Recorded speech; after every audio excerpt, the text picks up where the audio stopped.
राधे राधे दोस्तों। एक दिन श्री रूप गोस्वामी सनातन गोस्वामी के लिए कुछ मीठे चावल बनाना चाहते थे, परंतु उनकी कुटिया में मीठे चावल बनाने के लिए आवश्यक वस्तुएं नहीं था। श्री राधा रानी जो किसी भी भक्तों के मन को जानती हैं, उनको इस विषय के बारे में ज्ञात हुआ। इसीलिए एक किशोर गोपी के कपड़े पहनकर वह रूप गोस्वामी के लिए दूध, चावल और चीनी ले आई और कहा, स्वामी जी, मैं आपके लिए उपहार में कच्चे चावल लेकर आई हूँ, कृपया इसे स्वीकार करें।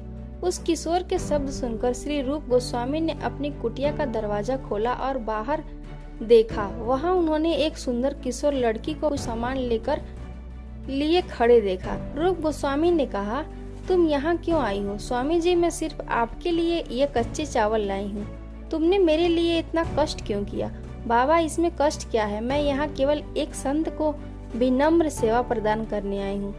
दूध, चीनी और कच्चे चावल को स्वीकार करते हुए रूप गोस्वामी ने कहा कि जब तक मैं इन वस्तुओं को अंदर रख आऊं, तब तक तुम यहीं बैठो। किशोरी ने कहा, मुझे क्षमा कीजिए, मुझे कुछ काम करना है। यह कहकर किशोरी जी अंतर्ध्यान हो गई। जब रूप गोस्वामी मुड़े तो वे एकदम यह सब देखकर आश्चर्यचकित रह गए कि वह जा चुकी थी। थोड़ी देर बाद उन्होंने मीठे चावल बनाए और अपने आराध्य गोविंद देव को भोग लगाया। कुछ समय बाद उन्होंने सनातन गोस्वामी, जो कि अभी अभी पहुंचे थे, उन्होंने प्रसाद दिया। प्रसाद लेते हुए सनातन गोस्वामी ने एक असामान्य और मोहक प्रसन्नता अनुभव की। उन्होंने श्री रूप से पूछा, तुम यह दूध और चावल कहाँ से मिले? रूप गोस्वामी ने कहा, एक किशोर गोपी लड़की यहाँ आई और मुझे यह सब दिया। सनातन ने कहा, एक किशोर लड़की एकदम से यहाँ आई और तुम्हें दूध चावल दिए? रूप गोस्वामी ने उत्तर दिया, हाँ, वह एकदम अचानक से आई। विचित्र बात तो ये है कि मैं सोच रहा था कि सनातन के लिए मीठे चावल कैसे बना सकता हूँ, और तभी वह जादू की तरह दूध, चावल और चीनी के साथ प्रकट हो गई। यह सब सुनकर सनातन गोस्वामी की आंखों से प्रेम के अश्रु गिर पड़े। उन्होंने कहा, जब वह तुम्हारी आंखों के सामने थी तो तुमने कुछ पता नहीं किया?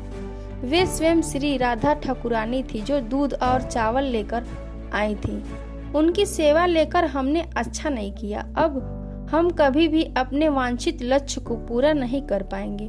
और इस प्रकार सनातन गोस्वामी बड़े ही विनम्र भाव से बार बार अपने आप को कोसते रहे कि उन्होंने उनकी सेवा ली, जिनकी केवल सेवा का लक्ष्य ही लेकर वो आए हैं। यह कथा भक्ति रत्नागर में वर्णित है। तो ऐसी है मेरी राधा रानी, जो सबके मन की बात जानती हैं और मदद भी करती हैं। कमेंट बॉक्स में श्री राधा रानी लिखना ना भूलें। मिलते हैं फिर एक और राधा रानी या कृष्णा की कहानी लेकर।